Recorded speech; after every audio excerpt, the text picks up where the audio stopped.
Hi beautiful, thank you very much for watching. Today I'm going to share with you a lot of contouring tips that I truly believe will be extremely helpful for you. I started contouring originally because I was very insecure about my nose. Around 16 years old is when a lot of people started poking fun of it, and they literally made me feel like it was this big, which it wasn't. But as an impressionable teenager, it really did something for me. So the moment contouring started, being on the map, I was like, aha! I'm going to do this, and it's been truly amazing. I've been working on my self-confidence a lot, and I've learned to love and accept me for everything that I am and however I am, but it cannot be denied that makeup absolutely gives us a little jolt of extra confidence. So that's what I wanted to show you today. I hope that you will find this video extremely helpful. If you are, make sure to give it a little like so I know that you like this type of content. If you're not subscribed, join the family, and that's it. I hope you'll enjoy watching. So I've already moisturized and applied my SPF, so now I'm going to move in with the foundation, and this is truly one of my favorite drugstore products.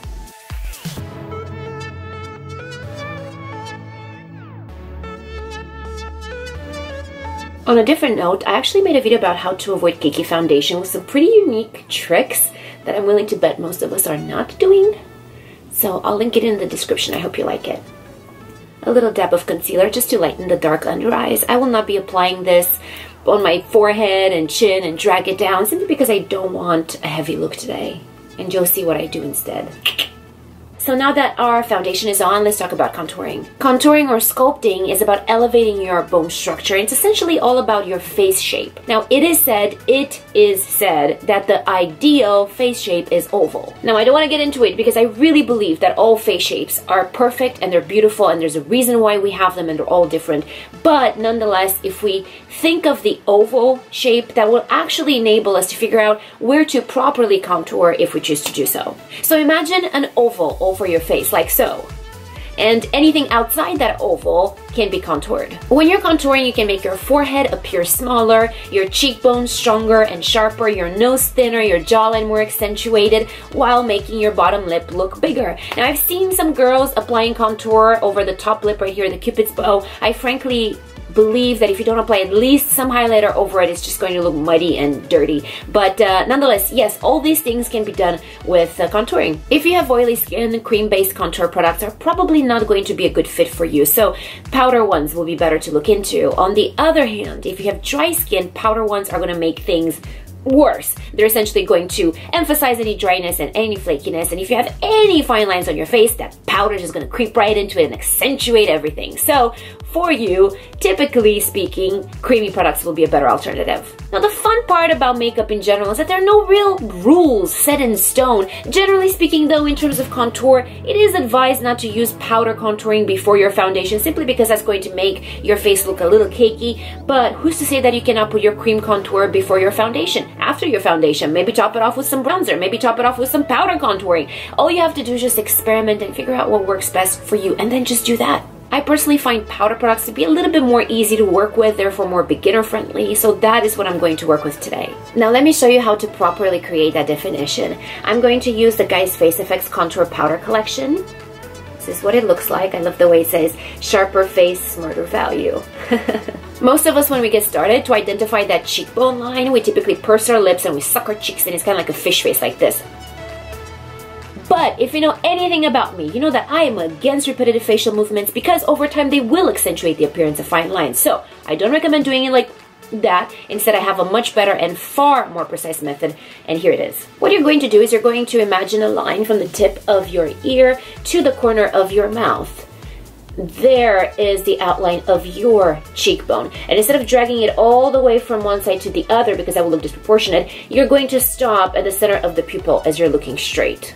The thickest part of the contour line should be closest to the hair and the thinnest toward the mouth. And definitely make sure to bring the contour into the hairline so there are no visible differences in color. I personally like to use an angled brush, and when it comes to brushes, natural makeup ones are typically going to be made out of some type of animal hair that came from natural shedding. It could be horse or boar. They work amazingly, particularly with powder products, because they're rich in texture, so they will give you a much better application. Now, synthetic makeup brushes are made up of man-made man-made bristles, typically from nylon or other synthetic fibers, and they are great especially with liquid and cream products because they will not trap any of your makeup. Now, of course, you're not going to leave the line as sharp as it is, so you're going to use that brush and you're going to diffuse the color. Bring the contour into the hairline so there are no visible color differences. Once I'm done with the cheekbones, I'm going in for the forehead, and I'm staying within those dimensions I showed you earlier with the oval shape. The wider parts of the contour on the forehead will be around the temples, of course close to the hairline, and those lines are going to thin out as I get closer to the center of the forehead. I always add little product at a time and I build it up rather than just apply too much at once. I honestly feel like there's more control doing it that way, and you also get a far more natural look. After the forehead, I do my jaw. I follow the natural jawline and I stop right at the chin. I also like to connect the cheekbone line with the jawline, and I like to go into the ear. Just make sure that it looks natural and not like dirty or patchy or anything. Also, if you want to make the chin appear even slimmer, you can bring the contour up a little more right here. Ooh, so chiseled. Since the nose is a much smaller area, I'm going to use a smaller brush, which will have a flat head because this I feel gives me a little bit more control, and you can see it's also thinner as well. I start at the eyebrows. The most common mistake is actually not raising the nose contour toward the brows. If you're not exactly sure how much product actually gets onto your brush, what you can do is you can tap the brush into the product and then shake off any excess. And if that's still not enough, if you still see that a lot of product, gets applied onto the face, what you can do is you can take a paper towel and you can lightly dab that excess off.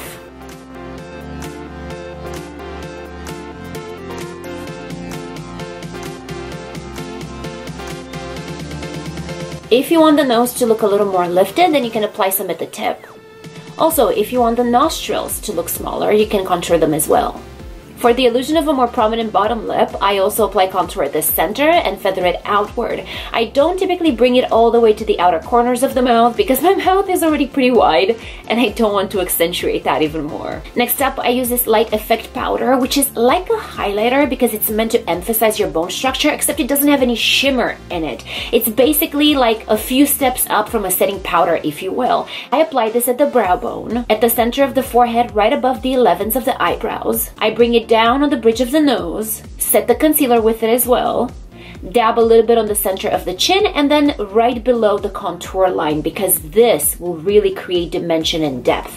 Next up, I dab a little bronzer because I will give the skin that radiant, sun-kissed vibe. And I like to slightly dab it over the contour lines, over those edges that are closer to the center of the face. Lastly, I'm gonna go in with some shimmer, which is that glow that we all want to have when we see makeup tutorials. I apply it right on the cheekbones. Dab some on the curve between the bridge of the nose and the forehead. And then, of course, the Cupid's bow. Now, because we are really frugal, or if we are simply in a rush and don't want to fuss around with other products, we're going to take the same contour palette and we're going to use it as an eyeshadow. I'm going to apply this right at the crease with windshield wiper-like movements,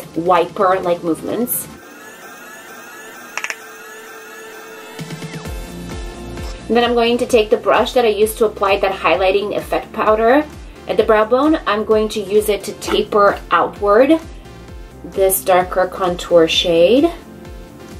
There you go. Product was already a little bit on the brush, so you can tell that I didn't dip into more because I don't want to feather it out too much, if that makes sense. Next, I'm going to go into that bronze color and I'm going to apply this on the lid.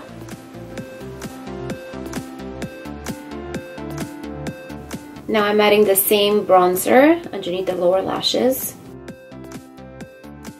Next, I'll apply the shimmer at the inner corners of the eyes.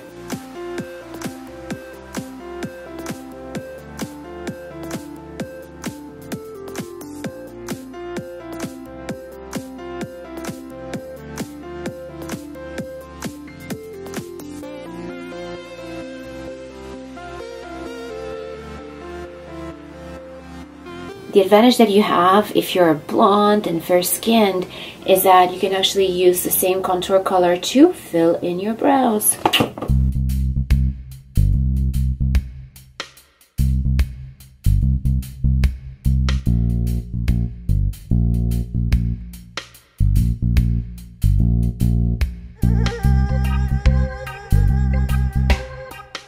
I hope you've enjoyed this video and got something of value out of it. That'll make me so happy. Thank you very much for being here, for watching, for liking, subscribing, engaging with me one-on-one. I am so appreciative and I'm just so grateful that we're connected. I love you very much and thank you for watching. I'll see you again in a few short days in a new video. Bye!